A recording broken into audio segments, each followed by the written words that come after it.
seja lembrado, que a gente seja citado, a gente devia então estar, todos nós, tentando deixar uma marca no mundo, ou dentro daquele círculo que a gente conversa, que a gente convive, é suficiente? Porque uma das coisas que eu penso, que eu fico olhando ao passar pela cidade, é anotar os nomes das ruas, os nomes dos viadutos, e fico pensando, esse cara aqui deve ter sido muito foda. E não com pouca frequência eu vou descobrir por que foi dado aquele nome ou quem era aquela pessoa ali, né?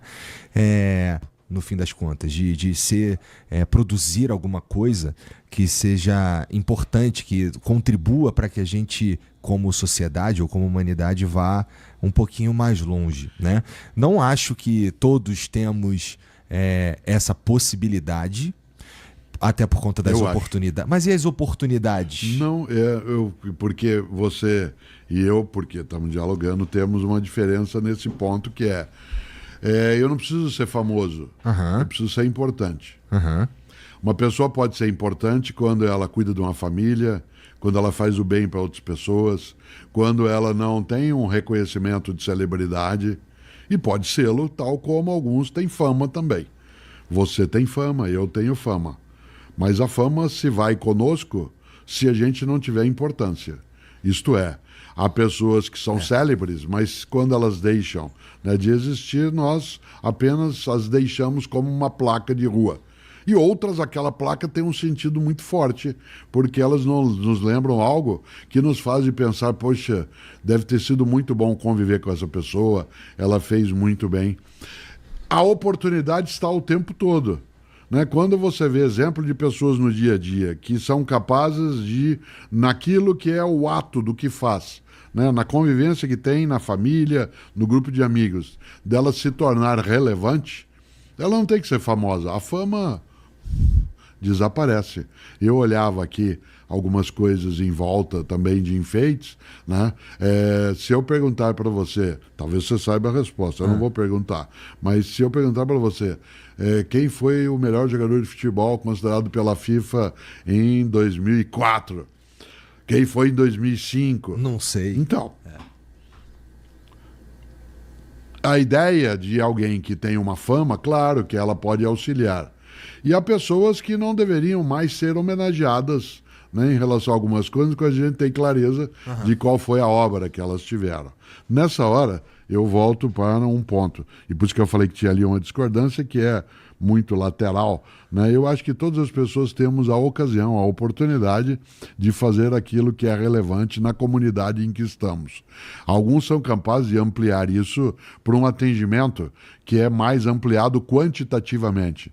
Mas com a pessoa anônima, ela é capaz, uma enfermeira ou uma auxiliar de enfermagem que estiver agora, nesse momento, enquanto nós dois estamos conversando, num hospital, virando uma pessoa que está em estado de coma de lado para que ela não tenha escaras, não tenha marcas de posição. Alguém que esteja passando a mão no rosto de uma criança e que é alguém que a gente não faz a mínima ideia. Essa pessoa, inclusive, nem será reconhecida depois. Ela é absolutamente relevante.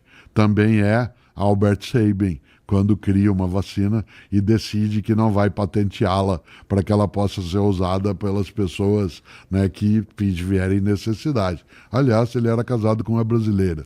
Né? Olha quanta coisa que a gente não sabe. Que coisa boa. Uma das coisas melhores ainda é que a obra, ela vem a marca e a força que tem quando ela tem efeito e ressonância no lugar onde a pessoa está. Né? O Ricardo Reis, que é um dos heterônimos do Fernando Pessoa, num dos seus poemas diz: põe quanto és no mínimo que fazes. Seja inteiro no mínimo que faz. Por isso, eu entendo o que você quis dizer. A relevância significa que a gente tem um contributo à humanidade. Quando eu tinha 12 anos de idade, eu queria ser muito importante e o meu sonho era, e eu decidi que eu ia ser o primeiro Papa brasileiro. A pessoa diz, mas logo Papa? Bom, se eu quisesse ser jogador de futebol, eu quereria ser o Pelé, né? Se eu quisesse ser astronauta, e aí vai, né? Ora, era o meu modo de pensar. Será que eu só poderia contribuir para a vida sendo Papa? É uma das possibilidades. Selo poderia até ser algo, né, expressivo. Mas também poderia ser de eu, na minha família, no meu grupo de amigos, na minha cidade, no meu lugar, eu ser capaz de fazer com que a vida não perdesse fôlego. Né? Portanto, acho que fazer falta, e eu insisto sempre nessa expressão, é que é decisivo. Há pessoas que não estão mais conosco e não nos fazem a menor falta.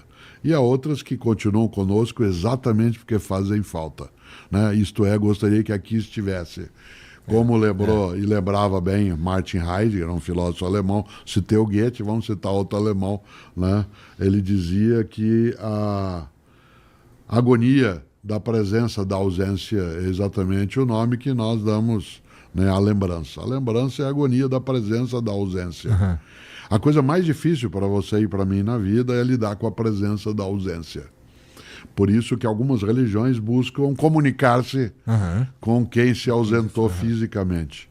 O melhor epitáfio que eu vi nos tempos mais recentes foi o do Stephen Hawking, do físico, no túmulo dele, na Abadia de Westminster. Por coincidência, Cláudio e eu estivemos lá, né, em Londres. Eu nunca tinha entrado na Abadia de Westminster e lá está o túmulo dele. E está escrito: aqui jaz o que era mortal em Stephen Hawking. Aqui está sepultado o que era mortal em Stephen Hawking. O que era imortal? Aquilo que foi a contribuição dele.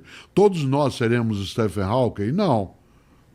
Mas todos nós somos capazes de não sermos irrelevantes na existência para o lugar onde estamos, para a comunidade que a gente vive, né, para a vida em geral? Sem dúvida. Né? E eu acho que é isso que vale. Por isso, no dia que eu me for, eu quero ficar. E o que vai estar escrito na tua lápide? Olha, eu queria escrever o que o Mário Quintana produziu, que era Eu Não Estou Aqui.